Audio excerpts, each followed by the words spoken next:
നമസ്കാരം. ട്രംപിനെ കൊന്ന് യുദ്ധം തീർക്കാൻ ഇറാനെ തളയ്ക്കാൻ കഴിയാതെ അമേരിക്കൻ പ്രസിഡന്റ് ഡൊണാൾഡ് ട്രംപ് ഇറാനുമായിട്ടുള്ള വെടിനിർത്തൽ കരാർ അനിശ്ചിതമായി നീട്ടിയതോടെ ആഗോള രാഷ്ട്രീയത്തിൽ പുതിയൊരു ചരിത്രം പിറക്കുകയാണ്.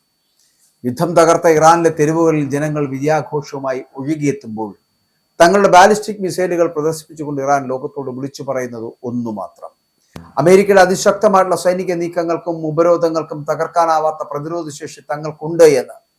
മാപ്പും കണക്കുകളും നോക്കി മാസങ്ങൾക്ക് മുമ്പ് ചിന്തിക്കുവാൻ പോലും കഴിയാത്ത ഈ മാറ്റം ലോകത്തെ ശരിക്കും ഞെട്ടിച്ചിരിക്കുന്നു. പരമ്പരാഗതമായിട്ട് അമേരിക്ക, ചൈന, റഷ്യ എന്നീ രാജ്യങ്ങളെയാണ് ലോകത്തെ നിയന്ത്രിക്കുന്ന വൻ ശക്തികളായി കണ്ടിരുന്നത്. ഈ വരേണ്യ ക്ലബിലേക്ക് ഇറാൻ എന്ന രാജ്യം കൂടി കടന്നു വരുന്നത് അവിശ്വസനീയമായി തോന്നാം. കാരണം സാമ്പത്തികമായിട്ടും സൈനികമായിട്ടും മറ്റ് ശക്തികൾക്ക് മുന്നിൽ ഇറാന്റെ കണക്കുകൾ എന്ന് പറയപ്പെടുന്നത് വളരെ ചെറുതാണ്. എന്നാൽ ന്യൂയോർക്ക് ടൈംസിലെ ലേഖകനായിട്ടുള്ള റോബർട്ട് പാപ്പ് വ്യക്തമാക്കുന്ന പോലെ ഇറാൻ സൈനികമായിട്ടോ സാമ്പത്തികമായിട്ടോ ഇവരോട് മത്സരിക്കുന്നില്ല എങ്കിലും ലോകത്തെ നിയന്ത്രിക്കുവാനുള്ള ഇറാന്റെ ശേഷി എന്ന് പറയപ്പെടുന്നവരെ ആഗോള ശക്തിയുടെ നാലാമത്തെ കേന്ദ്രമായി ഉയർത്തിയിരിക്കുന്നു എന്നതാണ്. ഇറാന്റെ ഈ അപ്രമാദിത്വത്തിന് പ്രധാനമായിട്ടും രണ്ട് കാരണങ്ങളാണുള്ളത്. ഒന്ന്, അമേരിക്ക ഇസ്രായേൽ സഖ്യത്തിന്റെ അതിശക്തമായിട്ടുള്ള സൈനിക സമ്മർദ്ദത്തെ അതിജീവിക്കുവാനുള്ള അവരുടെ അത്ഭുതകരമായിട്ടുള്ള പ്രതിരോധ ശേഷി. രണ്ട്, ലോകത്തെ എണ്ണ വ്യാപാരത്തിന്റെ 1/5 ഒഴുകുന്ന ഹോർമൂസ് കടലിടുക്കിന് മേൽ ഇറാൻ നേടിയ പൂർണ്ണമായിട്ടുള്ള നിയന്ത്രണം. ഈ ചെക്ക് പോയിന്റിനെ വിരൽത്തുമ്പിൽ നിയന്ത്രിക്കുവാനുള്ള ഇറാന്റെ കഴിവ് എത്ര ഉപരോധങ്ങൾക്കും വ്യോമാക്രമണങ്ങൾക്കും തകർക്കാൻ കഴിയാത്ത തരത്തിലുള്ള ഒന്നായി മാറിയിരിക്കുന്നു എന്നുള്ള കാര്യത്തിൽ തർക്കമില്ല. സൈനികമായിട്ടൊരു ലോകശക്തിയെ നേരിടുവാൻ തങ്ങൾക്ക് കഴിയുമെന്ന് ഫെബ്രുവരി 28 മുതൽ ഇറാൻ ലോകത്തിന് കാട്ടിക്കൊടുക്കുന്നുണ്ട്. അമേരിക്കയുടെ നിരന്തരമായിട്ടുള്ള വ്യോമാക്രമണങ്ങൾക്കിടയിലും ഇറാന്റെ വികേന്ദ്രീകൃതമായിട്ടുള്ള കമാൻഡ് ഘടന അത് അവരെ യുദ്ധം ചെയ്യാൻ അല്ലെങ്കിൽ യുദ്ധം തുടരാൻ അനുവദിച്ചുകൊണ്ടിരിക്കും. ശത്രുവിന്റെ സൈനിക ശക്തിയെ നിർവീര്യമാക്കുവാൻ കഴിയുന്നില്ല എങ്കിലും തകർക്കാൻ കഴിയില്ലെന്ന് ബോധ്യപ്പെടുത്തിയതാണ് ഇറാന്റെ വലിയ സൈനിക വിജയം എന്ന് പറയുന്നത്. മറക്കാൻ പറ്റുമോ? അത് ഒരിക്കലും ആർക്കും മറക്കാൻ കഴിയാത്ത കാര്യം. അപ്പോൾ യുദ്ധം ഇറാൻ വലിയ നാശനഷ്ടങ്ങൾ വരുത്തി വെച്ചിട്ടുണ്ട് എന്നുള്ളത് യാഥാർത്ഥ്യമാണ്, എന്നതിൽ സംശയമില്ല. അമേരിക്ക ഇസ്രായേൽ സംയുക്ത ആക്രമണങ്ങളിൽ ഇറാന്റെ പരമോന്നത നേതാവായിട്ടുള്ള അലി ഖമേനി ഉൾപ്പെടെയുള്ള ഉന്നത നേതൃത്വം വധിക്കപ്പെട്ടു. ഇറാന്റെ നാവികസേന വലിയ തോതിൽ തകർക്കപ്പെട്ടു. വ്യോമ പ്രതിരോധം ദുർബലമാകപ്പെട്ടു. രാജ്യത്തെ പാലങ്ങളും റെയിൽവേകളും ഉൾപ്പെടെയുള്ള സിവിലിയൻ അടിസ്ഥാന സൗകര്യങ്ങൾ അമേരിക്കൻ മിസൈലുകൾ തകർത്തെറിഞ്ഞു.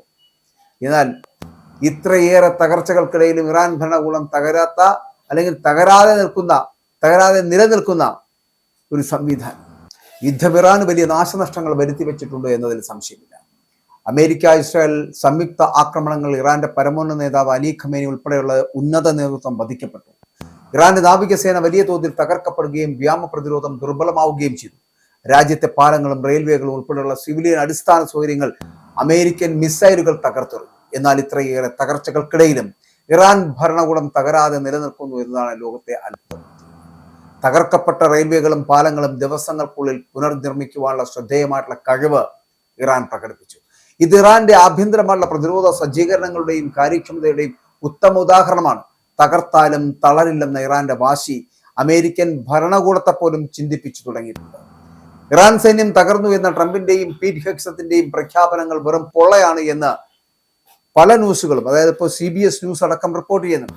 ഇറാന്റെ ഇസ്ലാമിക് റവല്യൂഷണറി ഗാർഡ് കോർപ്സിന്റെ നാവിക വിഭാഗവും വ്യോമസേനയുടെ 2 ഭാഗവും ഇപ്പോഴും അതേപടി തുടരുന്നുവെന്നതാണ് രഹസ്യാന്വേഷണ വിവരങ്ങൾ സൂചിപ്പിക്കുന്നത്. അപ്പോൾ ഈ ശക്തി ഉപയോഗിച്ചുകൊണ്ട് ഇപ്പോഴും മേഖലയിൽ ആധിപത്യം തുടരാൻ തന്നെയാണ് ഇറാഖിന് സാധിക്കുന്നത്.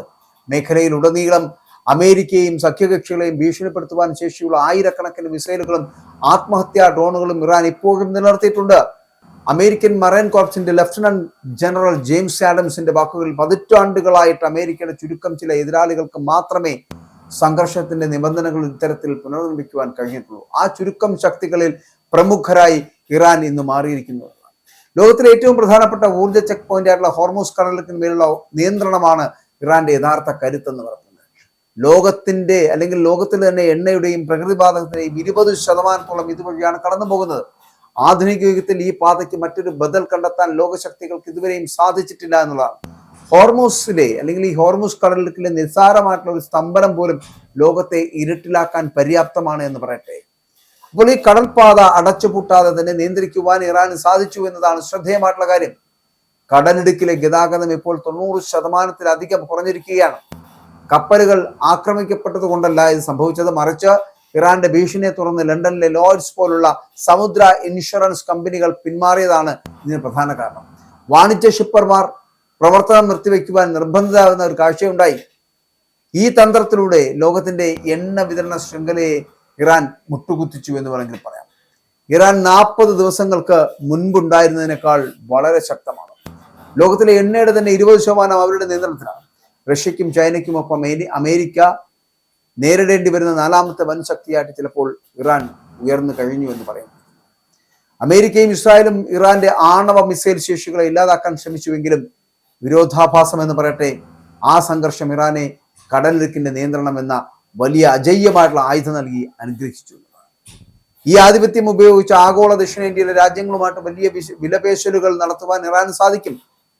ഗൾഫ് രാജ്യങ്ങളായിട്ടുള്ള സൗദി അറേബ്യക്കും UAEക്കും ഇതിനോടകം തന്നെ $50 ബില്യൺ നഷ്ടം ഇറാൻ വരുത്തി വെച്ച് കഴിഞ്ഞു. അപ്പോൾ ഇത്രയും വലിയ തിരിച്ചടി നേരിട്ടതോടെ സഖ്യകക്ഷികളെ സഹായിക്കുവാൻ അമേരിക്ക സാമ്പത്തികമായിട്ടുള്ള പാക്കേജുകൾ ആലോചിക്കേണ്ട ഗതികളിലെത്തിയിരിക്കുന്നു. യുദ്ധത്തിന്റെ ഗതി നിയന്ത്രിക്കുന്നത് അമേരിക്കയല്ല, മറിച്ച് ഇറാനാണെന്ന സത്യം ട്രംപിന് വെടിനിർത്തൽ നീട്ടേണ്ടി വന്നതിലൂടെ വ്യക്തമാവുകയും ചെയ്തിരിക്കുന്നു.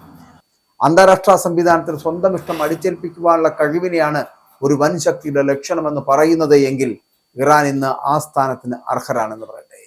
ലോകത്തിലെ ഏറ്റവും വലിയ സൈന്യത്തെ തുറച്ചു നോക്കി തങ്ങളുടെ ഭരണം നിലനിർത്തിക്കൊണ്ട് ആഗോള സമ്പദ് വ്യവസ്ഥയെ പണയപ്പെടുത്തിയ ഇറാന്റെ തന്ത്രം ലോകത്തെ ഞെട്ടിക്കുന്നതാണ്. ഇറാൻ ഒരു സൂപ്പർ പവർ ആണോ അല്ലയോ എന്ന ചർച്ചകൾക്കപ്പുറം ഇന്ന് ലോകം ഇറാന്റെ നിബന്ധനകൾക്ക് കാതോർക്കേണ്ടി വരുന്ന കാഴ്ചയാണ് നാം കാണുന്നതെന്ന് പറഞ്ഞു വെക്കേണ്ടി. അപ്പോൾ ഇറാന് വെറുതെ അങ്ങ് എഴുതി തള്ളിക്കളയരുത്. ഇറാൻ ഒരു സൂപ്പർ പവർ ആണോ അല്ലയോ എന്ന ചർച്ചകൾക്കപ്പുറം ഇന്ന് ലോകം ഇറാന്റെ നിബന്ധനകൾക്ക് കാതോർക്കേണ്ടി വരുന്ന കാഴ്ചയാണ് നാം കാണുന്നത്. ഇന്നല്ലെങ്കിൽ നാളെ വീണ്ടും ഈ പറയുന്ന ചെറിയ രാജ്യങ്ങളുടെ ഒരു കൂട്ടായ്മയിലേക്ക് എത്തും. ഇറാനെ തകർക്കുവാൻ കഴിയാതെ നിൽക്കുന്ന അമേരിക്കയെ നമുക്കിപ്പോൾ കാണേണ്ടി വരുന്നത് പോലെ ഇസ്രായേലും അമേരിക്കയും ഒന്നിച്ചു നിന്നിട്ട് പോലും ഇറാനെ തകർക്കാൻ കഴിയുന്നില്ല എന്നത് കാണുമ്പോൾ സത്യത്തിൽ അത്ഭുതമാണ്. ഇവിടെ ഈ യുദ്ധം അവസാനിപ്പിക്കണമെങ്കിൽ അതിനൊരൊറ്റ മാർഗമേ, അതിന് ഇറാൻ തന്നെ തീരുമാനിക്കാം. ട്രംപിനെ കൊന്നു തന്നെയായിരിക്കും യുദ്ധം തീർക്കാൻ ഇറാൻ ഇറങ്ങുന്നത്. ഇറാനെ തളയ്ക്കാൻ കഴിയാതായി പോകുന്ന അമേരിക്കയ്ക്ക് ഇനി ഒന്നും ചെയ്യാൻ കഴിയാതെ തകർന്നു നിൽക്കുന്ന കാഴ്ചയാണ് ലോകത്തിന് കാണേണ്ടി വരുന്നത്.